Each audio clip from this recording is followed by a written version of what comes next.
இந்த வீடியோவில் தனுஷ் டைரக்ட் பண்ணி வெளிவர இருக்கிற ராயன் படத்தை பற்றின சில இன்ட்ரெஸ்டிங்கான அப்டேட்டுகளை வந்து பார்க்க போகிறோம். அது மட்டும் இல்லாமல் தனுஷை பற்றியும் சில விஷயங்களை பற்றி நம்ம தெரிஞ்சுக்க போகிறோம்.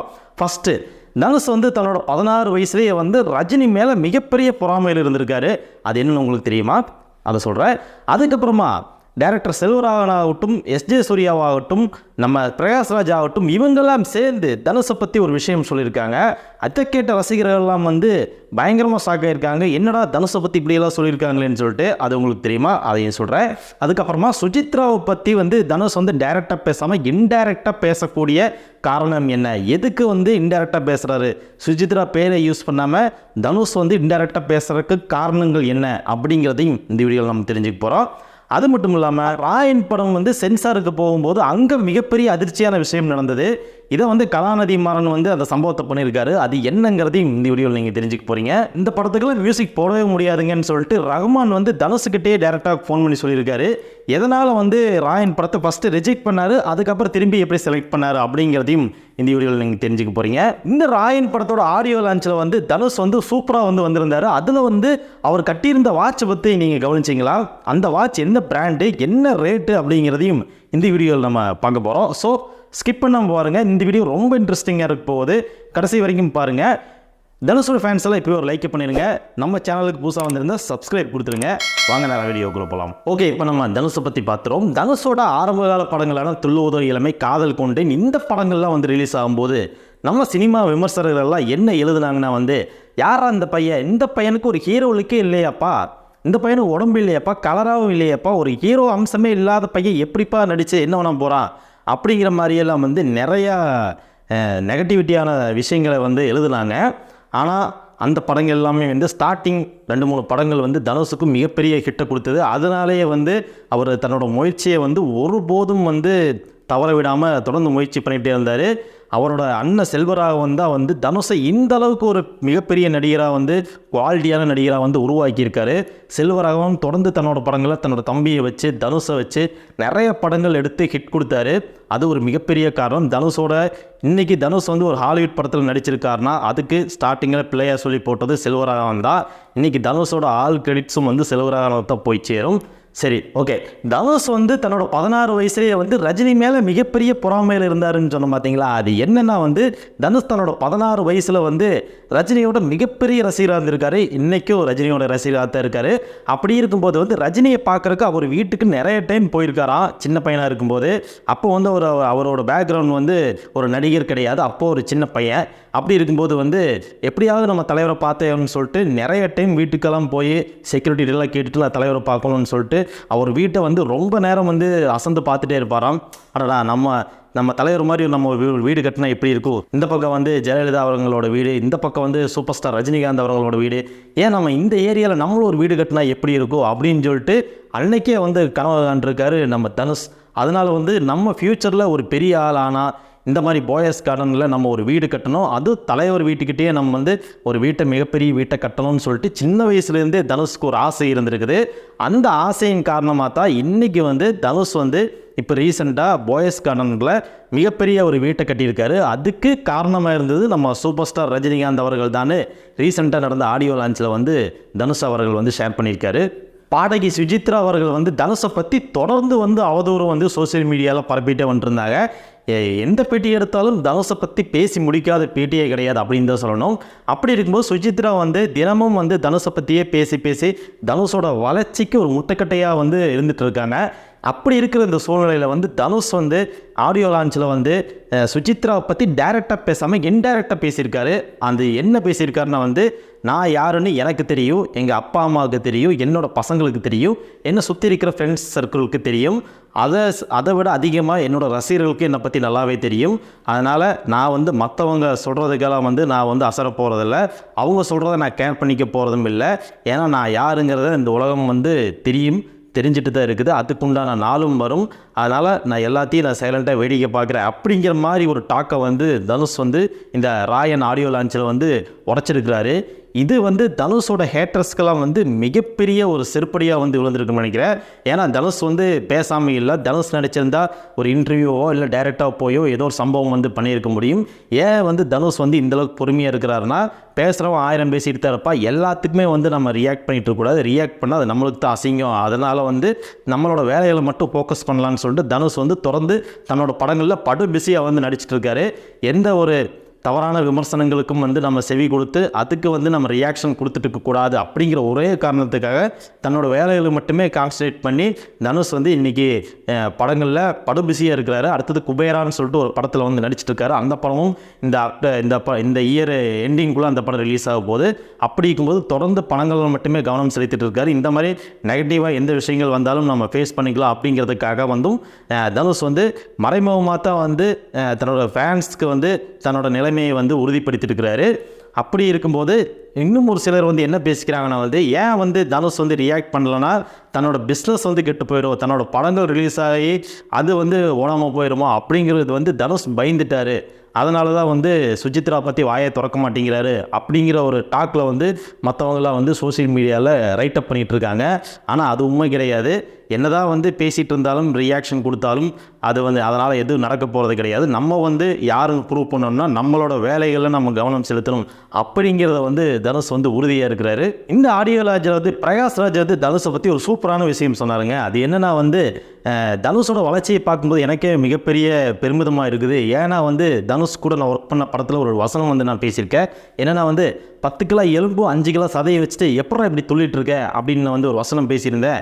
ஆனால் இன்றைக்கும் அதே 10 கிலோ உடம்பு 5 கிலோ சதையை வச்சுட்டு தான் இன்னும் பயங்கரமாக துள்ளிட்டு இருக்காரு. அடுத்தடுத்த லெவலுக்கு போயிட்டுருக்காரு. இன்றைக்கி ஹாலிவுட் வரைக்கும் போயிட்டார். இதை இப்போ நினச்சி பார்க்கும்போது எனக்கே ரொம்ப சந்தோஷமாக இருக்குது, பெருமையாக இருக்குது அப்படிங்கிற ஒரு விஷயத்தை வந்து நம்ம பிரகாஷ்ராஜ் வந்து ஷேர் பண்ணியிருக்காரு. எஸ்ஜே சூர்யா என்ன சொன்னார்னா வந்து தனுஷ் நீங்கள் வந்து டைரக்ஷனுக்கு வரீங்க, நீங்கள் மிகப்பெரிய நடிகர், நீங்கள் முதல்ல நடிக்கிறதுல ஃபோக்கஸ் பண்ணுங்கள், நீங்கள் டைரக்ஷன்லாம் பண்ண வேண்டாம், நீங்கள் நடிப்புலேயே வந்து இன்னும் மேலும் வந்து உயரத்துக்கு போவீங்க அப்படிங்கிறதுல எங்களுக்கு நம்பிக்கை இருக்குது. அதனால் தலைவா நீங்கள் வந்து ஒன்லி ஃபார் ஆக்டிங்கில் மட்டும் ஃபோக்கஸ் பண்ணுங்கள் அப்படிங்கிற ஒரு ஸ்வீட்டான விஷயத்தை வந்து நம்ம எஸ்ஜே சூர்யா சொல்லியிருக்காரு. எஸ்ஜே சூர்யா இந்த படத்தில் ஒரு வில்லன் ரோல் தான் ப்ளே பண்ணியிருக்காரு. மிக மாசிவாக இருக்க போது இந்த படம் வந்து முழுக்க ஒரு சென்னை பேஸ்டு படம். சென்னை பேஸ்டில் இருக்கிற ரவுடிக்கும் அங்கே இருக்கிற ஒரு சாதாரண நபருக்கும் ஏற்பட்ட பிரச்சனை வந்து மிகப்பெரிய இந்த வட சென்னை இந்த மாதிரி படங்களோட சாயல் வந்து இந்த படத்தில் இருக்குது அப்படிங்கிற மாதிரி சொல்கிறாங்க. அந்த படத்தை ஒரு சீக்ரெட்டான ஒரு விஷயம் இருக்குது, அதை வந்து பின்னாடி சொல்கிறேன். இந்த படம் வந்து ஃபுல்லாக கம்ப்ளீட் ஆனதுக்கப்புறமா சென்சார் போர்டுக்கு ரீசெண்டாக போச்சுங்க. அப்படி சென்சார் போர்டுக்கு போன உடனே அங்கே பார்த்த சென்சார் போர்டு உறுப்பினர்கள்லாம் வந்து ரொம்ப ஷாக் ஆகிட்டாங்களாம் இந்த படத்தை பார்த்து. என்னங்க படத்தை இவ்வளோ ஒரு ஆவாக எடுத்து வச்சிருக்கிறீங்க, இந்த மாதிரி படங்கள் நாங்கள் வந்து தமிழ் சினிமாவில் பார்த்ததே கிடையாது, என்ன இவ்வளோ வன்முறைகள், இவ்வளோ வெட்டுக்குத்து, ரத்தமெல்லாம் தெரிக்குதுங்க, அதனால் முதல்ல இந்த சீன்லாம் கட் பண்ணிவிட்டு வாங்க, கட் பண்ணிட்டு வந்தால் தான் நாங்கள் சர்டிஃபிகேட் பண்ணுவோம், இல்லைனா நாங்கள் வந்து சர்டிஃபிகேட் தான் கொடுப்போம் அப்படிங்கிற மாதிரி சொல்லியிருக்காங்க. தனுஷ் வந்து இல்லைங்க இதெல்லாம் இந்த கதைக்கு தேவைப்பட்டுச்சு, அதனால தான் இந்த மாதிரி சீன்லாம் நாங்கள் எடுத்திருக்கோம், அதனால் நீங்கள் கொஞ்சம் யூபையே வந்து கொடுத்துருங்க, இல்லைனா சர்டிஃபிகேட் அதை கொடுத்துருங்க அப்படிங்கிற மாதிரி வந்து ரிக்வெஸ்ட் பண்ணியிருக்காரு. ஆனால் சென்சார் போர்டெல்லாம் பார்த்துட்டு இல்லைங்க இப்படி ஒரு ராவான படங்கள்லாம் வந்து நாங்கள் தியேட்டரில் வந்து ரிலீஸ் பண்ண முடியாது, மக்கள் வந்து இந்த படங்களை பார்த்தாங்கன்னா மனசு வந்து ரொம்ப பாதிப்புக்கு உள்ளாவாங்க, அதனால் வேண்டாம் இந்த சீனில் கட் பண்ணுங்கன்னு சொல்லி ஒரு குறிப்பிட்ட ஒரு 4-5 சீன்களை வந்து கட் பண்ண சொல்லியிருக்காங்க. ஆனால் தனுஷ் வந்து ரொம்ப ரிக்வெஸ்ட் பண்ணி கேட்டிருக்காரு. பின்னாடி வந்து அது முடியாத பட்சத்தில் வந்து கலாநிதி மாறனுக்கு கால் பண்ணி தனுஷ் வந்து இங்கே நடந்த விஷயங்கள் எல்லாம் சொல்லியிருக்காரு.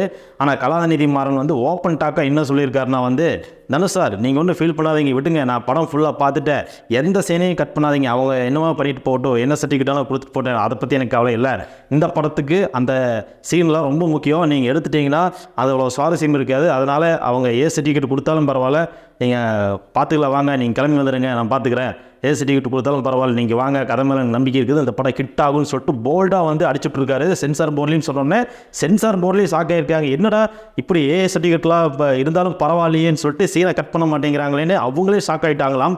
இந்த படம் வந்து சர்டிஃபிகேட்டில் தான் வரப்போகுது. ஓகே, இப்போ இந்த படத்தோட டியூரேஷன் பற்றி பார்த்துருவோம். இந்த படம் வந்து சரியாக 2 மணி நேரம் 20 நிமிஷம் ஓடுதுங்க. ஏன்னா கரெக்டான டைமிங்கில் வந்து இந்த ஸ்க்ரீன்லாம் வந்து ப்ரெசன்ஸ் பண்ணாதான் வந்து மக்கள் வந்து போர் அடிக்காமல் இந்த படத்தை பார்க்க முடியும். ஒவ்வொரு படங்கள்லாம் 2.5 மணி நேரம் 3 மணி நேரம்லாம் வந்து ரிலீஸ் ஆகுது. அப்படி ரிலீஸ் ஆகிற படங்கள் பெரும்பான்மையாக போர் அடிச்சிருது, ஓடுறதில்லை. ஆனால் இந்த படத்தை கரெக்டான டைமிங்கில் வெட்டி ஒட்டியிருக்காங்க. கரெக்டாக 2 மணி நேரம் 20 நிமிஷம் ஓடுதுங்க.